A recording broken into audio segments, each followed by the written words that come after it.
తెలంగాణ రాష్ట్రంలో నాగర్ కర్నూలు జిల్లాలో ఒక హిందువుల దేవుని గుడిలో 2 నెలల ఓ పసిబిడ్డని కాళ్లతో తొక్కి చంపిన సంఘటన గురించి మీ అందరికీ తెలుసు. ఈ విషయంలో నేను హిందూ నేతల్ని సూటిగా ఒక మాట అడగాలనుకుంటున్నా. హిందూగా జీవించు, హిందూనని గర్వించు అంటారు. గడప లోపలే కులం, గడప దాటితే అందరూ హిందువులు అంటారు. హిందూ బంధువులు అని అంటారు. మరి అలాంటిది ఆ గుడిలో దేవుణ్ణి దర్శించుకోవడానికి వచ్చిన చాకలి కుటుంబం హిందువులే. వాళ్లను లోపలికి రానివ్వకుండా అడ్డుపడి వాళ్లను కొట్టి వాళ్ళ పసిబిడ్డని చంపిన రెడ్లు హిందువులే. మరి ఒక హిందువుల పసిబిడ్డ, 2 నెలల పసిబిడ్డ చనిపోతే హిందువుల నాయకులు ఎందుకు మాట్లాడట్లా? బీజేపీ నేతలు ఏమైపోయారు? ఆర్ఎస్ఎస్ నేతలు ఏమైపోయారు? విశ్వ హిందూ పరిషత్ నేతలు ఏమైపోయారు? బజరంగ దళ నేతలు ఏమైపోయారు? కరుణాకర్ సుబ్బన, లలిత్ కుమార్, హమారా ప్రసాద్, కరాటే కళ్యాణి, ప్రియా చౌదరి వీళ్ళందరూ కూడా ఏ దుప్పటి కప్పుకొని పడుకుంటున్నారు. అక్కడ చనిపోయింది ఒక హిందువుల పసిబిడ్డ, చంపింది కూడా హిందువులే.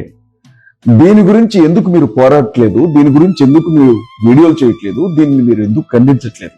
అంటే హిందువులు కులాన్ని బట్టి గౌరవించబడతారు. హిందుత్వంలో కులం అనేది ప్రాధాన్యత కలిగిన విషయం. హిందుత్వంలో పెద్ద కులానికి సంబంధించిన వాళ్ళు హిందుత్వంలోని చిన్న కులాల వాళ్ళను చంపొచ్చు అని మీరు అంటున్నారా?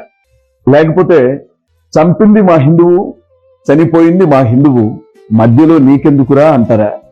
మా హిందువులను చంపుకునే హక్కు కూడా మాకు లేదా అని చెప్పి మాట్లాడతారా? తెలంగాణ రాష్ట్రంలో నాగర్ కర్నూలు జిల్లాలో ఒక హిందువుల దేవుని గుడిలో 2 నెలల ఓ పసిబిడ్డని కాళ్లతో తొక్కి చంపిన సంఘటన గురించి మీ అందరికీ తెలుసు.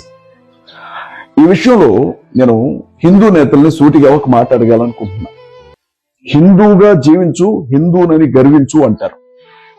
గడప లోపలే కులం, గడప దాటితే అందరూ హిందువులు అంటారు. హిందూ బంధువులు అని అంటారు. మరి అలాంటిది ఆ గుడిలో దేవుణ్ణి దర్శించుకోవడానికి వచ్చిన చాకలి కుటుంబం హిందువులే. వాళ్లను లోపలికి రానివ్వకుండా అడ్డుపడి వాళ్లను కొట్టి వాళ్ళ పసిబిడ్డని చంపిన రెడ్లు హిందువులే.